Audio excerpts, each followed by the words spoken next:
How's it going, everybody? Welcome to another edition of The Opinion. And hate to say it, but once again, I told you so. Breaking news, hot off the press. Nick Saban, Coach Nick Saban, the greatest of all time in college sports, in college football history, as a head coach, is now announced that he is stepping away. He is going to retire. And the I told you so comes from a video that I made a couple of years ago saying that Nick Saban would not win another national title again. And from that point, he didn't win one. Now, I know you're saying, well, it's only 2 years. If he'd have stuck around longer, maybe he'd have won. I don't think so. Maybe he would have, maybe he wouldn't have. But at the end of the day, my prediction comes true. I'm going to put that link down in the description of this video. But at the end of the day, Nick Saban is stepping away, meaning that since that video, he has not won a national championship. Now, that does not diminish Nick Saban in any way or capacity or form, because the very reason that he's retiring is the very reason that I stated, or one of the reasons that I stated, that why Nick Saban would not win another title. And that's because time was not on his side.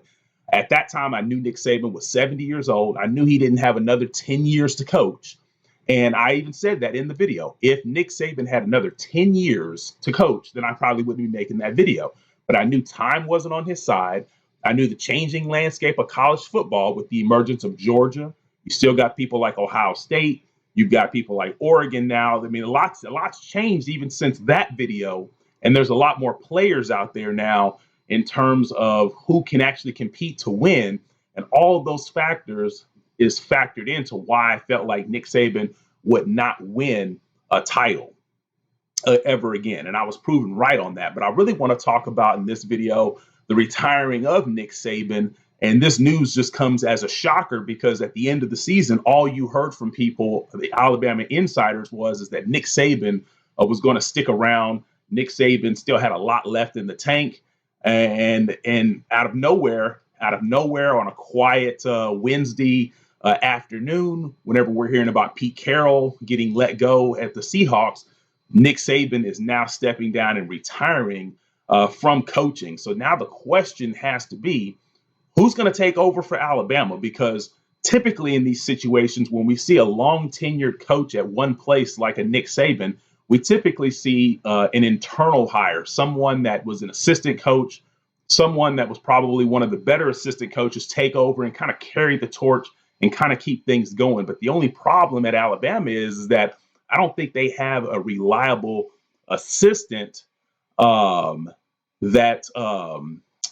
guess what I'm saying is that I don't think Alabama has a reliable assistant to hire from internally. So now Alabama has to hire from outside. And so if you're a coach of any school out there, Oklahoma, Oregon, Ohio State, Texas, Steve Sarkisian, you have to be wondering, or even a Lincoln Riley, USC, you have to be wondering, is Alabama going to try to come and poach your coach? Because there's a lot to like with Alabama. There's still a lot of talent there. Nick Saban has definitely left the place a lot better than when he found it as well. So we will have to see. I mean, you got guys like Dan Lanning, you got Dabo Swinney. People have always said Dabo Swinney. Would Kirby Smart entertain coming back to Alabama? Would Steve Sarkisian entertain coming back? Nick Saban was the guy that kind of gave him his second chance. So with Steve Sarkisian, bolt Texas and go right to Alabama, doesn't seem likely, but I mean, you never know. You can't take anything off the table as well. So leave your comments below and definitely subscribe, because like I said, I called it. I told you Nick Saban was not going to win a title. You're always going to get the correct opinion 9 times out of 10 on this channel. There's, like I said, nobody's perfect. And so there's always that 1% chance that, somebody could be wrong, or maybe it's a 10% chance if you're saying 9 times out of 10. There's always a 10% chance I could be wrong, but 9 times out of 10, I'm going to be right.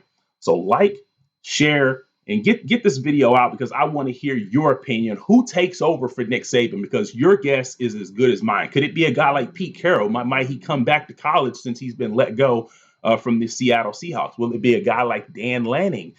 Could it be, a Brent Venables? I don't see a Brent Venables, but I think Steve Sarkisian's more likely. Would it be somebody like a Lane Kiffin? Would Alabama entertain him? Would Dabo Swinney come back home to Alabama? So leave your comments below in terms of who you think takes over for Nick Saban. Hey, like I said, anyone's guess is as good as mine. So leave your comments below who takes over for Nick Saban next and give your reason why as well. Could it be Deion Sanders, Coach Prime? I mean, those guys have done those Aflac commercials together. Deion Sanders could slide back in at Alabama. Is that something that they're looking for as well? So, like I said, your guess is as good as mine. I've thrown out a few names, but throw out some names that maybe I've named or maybe some that I have not named. Like I said, leave your comments below. Like, share, and really get this video out because I really want a lot of people to leave comments as far as who might be next because I'm going to be interacting in the comments and seeing what makes sense and then ultimately seeing who ends up being right about this. But other than that, just had to break this news or I didn't break the news, but I wanted to comment on the breaking news. But other than that, I'm out.